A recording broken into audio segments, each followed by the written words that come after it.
I'm here with Jonathan Lass. Jonathan, you've just published findings on a genetics Fuchs study. Let me ask you, first of all, to tell me what the question was that the study sought to answer, and then how the study was set up.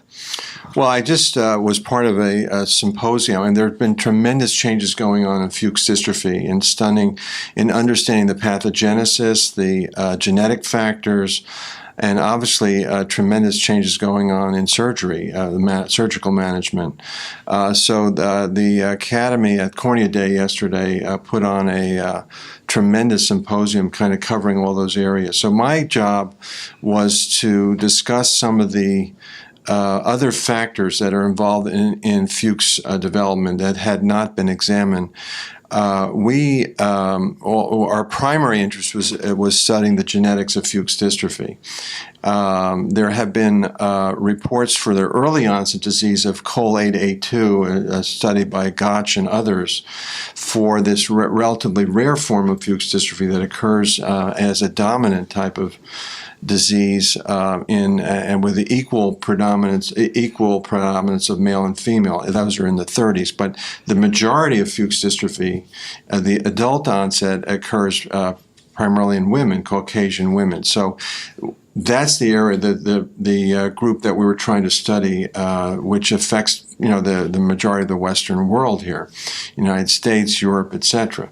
So what we first did was put together a consortium of clinical sites, over 30 sites, that saw a lot of Fuchs patients, and we carefully analyzed the phenotype of Fuchs dystrophy by coming up with a grading system based on the degree of the guttae in terms of whether they were isolated guttae or confluent or onto actual corneal edema. Tell me what the grading system is. I mean, literally. That paper was published in Cornea in 2012, and hopefully more people will use that as a clinical way of grading their Fuchs patients. So, you'll have grade 4, the most what we believe is affected. When they're first just isolated guttae, you're not sure is this Fuchs or not. Right. Those are where there's maybe up to 10 or so guttae. That's a class 1, grade 1. Grade 4 is when in the central or paracentral area, you're at least a diameter of 2 millimeters of confluence up to 5 millimeters. And then when there's actual frank stromal or epithelial edema, that's grade 6. So from grade 4 and above, we consider that from a genetic standpoint an affected individual. So we then designed a study that would be ultimately able to do a genome-wide association scan, scanning the entire genome to try to pick out the genes that might be associated with the more severe disease. So that ultimately required constructing a large consortium of sites to accumulate nearly 1,000 cases and also gather controls to do this genome-wide association scan. But in doing so, we did a careful effort to accumulate other information about Fuchs dystrophy patients in regards to other things that could influence the severity of the disease. And we're talking about things like smoking, diabetes, glaucoma. Those were the 3 areas that we looked at. So what I talked about yesterday, and all this data is published in either Archives of Ophthalmology and Cornea, and I just summarized it yesterday. But basically what we found, we ultimately accumulated 793 subjects. 300 of them had severe disease and had undergone surgery. And then we looked at families, and also isolated cases and controls.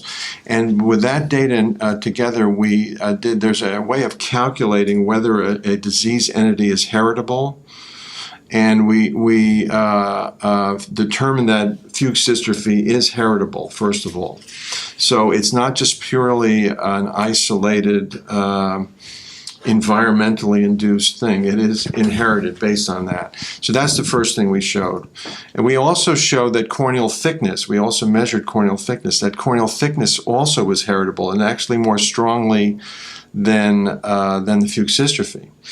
And so when the point I made yesterday was that if the cornea, when you do that slit lamp exam, you're really seeing the effect of the genes that are affecting corneal thickness and Fuchs dystrophy when you look at that. Oh, I understand what you're saying, yeah. So, one of the things was from the controls that we looked at, there was an incredible range in thickness. It went from like 480 up to 650.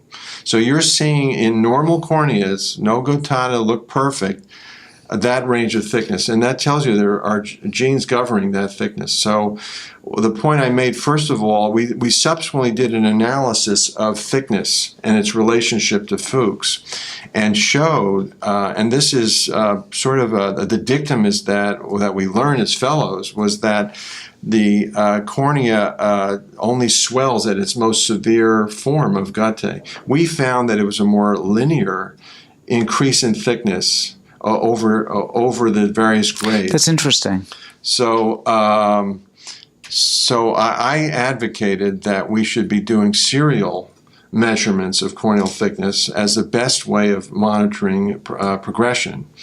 Obviously, we'll look at the Gauté development too, and that your decision-making regarding cataract surgery or keratoplasty should be based on a change of thickness, but not the absolute number. So it used to be that people were thinking, well, if once it was over 640 microns, well, we should do surgery or make the patient worried about having cataract surgery. That we don't know how thin that cornea or thick that cornea was before they developed the Gauté. Right. So you need to. Your decision should be based more on change rather than the absolute number. And conversely, if you have documentation that the patient started out at 480 and is now at 570, that's concerning. Oh yeah, if you have that information. So that was one point. Another point we made. Then in terms of glaucoma, no one had really looked at a large series of and we defined glaucoma by looking at, we did not do a rigor. Remember, this was a genetic study, not a glaucoma study. So, we defined it based on whether they had surgery or they were on glaucoma medication or they said they had glaucoma. So based on that, we found that the most severe grades of Fuchs, 4 to 6, grade 4 and 6 above, had about two times the amount of prevalence of glaucoma. So this is definitely a group that is at risk for glaucoma. So I advocated that these patients should be, monitored carefully for their intraocular pressure and other measures of detecting glaucoma in that group in particular. Really, really interesting. So, I mean, you're in the context of your clinical practice, pachymetry is going to play a larger role now monitoring these patients going forward. Yeah. And also, obviously, following the development of glaucoma. Yeah. Interesting stuff, Jonathan. Thank you very much for spending time with us today.